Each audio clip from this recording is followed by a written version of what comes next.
Welcome to our vlog. Today, gagala tayo around Holy Angel University para hanapin ang mga hidden math patterns sa paligid. Specifically, ang Fibonacci sequence and golden ratio. Promise, hindi lang siya nasa math class. Makikita niyo siya sa art, buildings, and even sa nature dito sa campus. Tara na, punta na tayo sa first stop. So, ano nga ba yung Fibonacci sequence? Well, Fibonacci sequence is a pattern of numbers that is the sum of two preceding numbers. Yung interesting dito is makikita mo ito sa lahat. Sa nature, sa tulad ng shells, flowers, pine cones, at iba pa. Tapos yung golden ratio, parang magic proportion. 1 is equals to 1.618. Ginagamit ito sa art, architecture, kahit sa katawan ng tao para maging visually pleasing. Makikita nyo sa mga classic artworks at sculptures. So, punta na tayo sa ating unang place. At nandito na nga si Sam, ang ating unang speaker para sa unang place.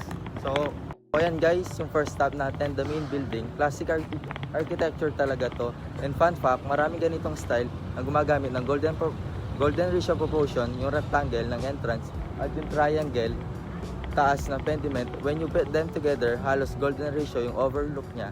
Kaya balance siya, pleasing ang linis tignan, even yung mga columns, spacing, and repetition of symmetry. Connected din siya sa mga patterns madalas na lumalabas sa Fibonacci sequence. Ginagamit ng architects to para maging visually organized yung structure.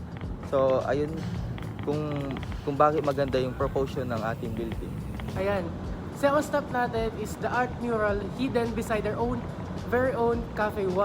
Kung titignan nyo, sobrang artistic, pero kung may math concept dito, hindi masyadong obvious. Kasi una, ang human proportion ng sculpture, kahit stylish siya, sinusundan niya yung golden ratio.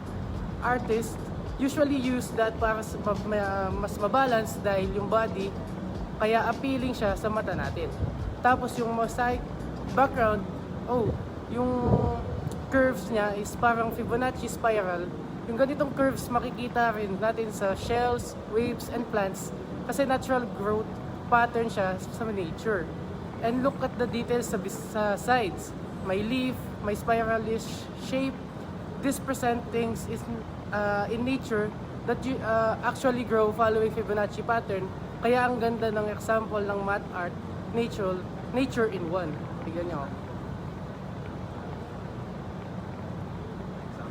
Ayan, kung titignan nyo, ang ganda. Tara.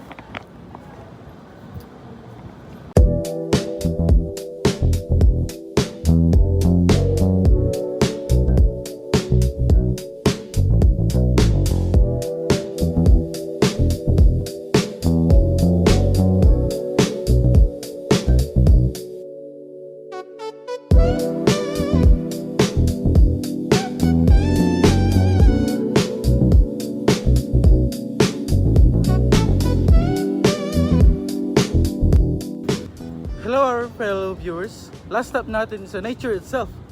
Dito sa courtyard, near the chapel and SJH Hall. Alam niyo ba, most of the plants grow using Fibonacci patterns? Like yung leaves, or bamboo, or trees.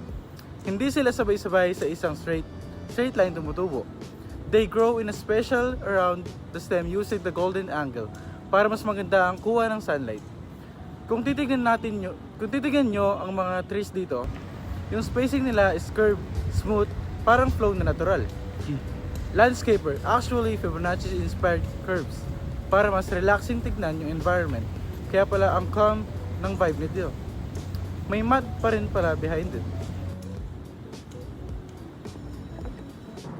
So ayun guys, that ends our mini Fibonacci x golden ratio tour here sa Holy Angel University. From art to architecture to nature, sobrang dami palang math patterns na nakatago sa paligid. Math is everywhere, kahit hindi obvious. And Thanks for joining us today. Bye-bye.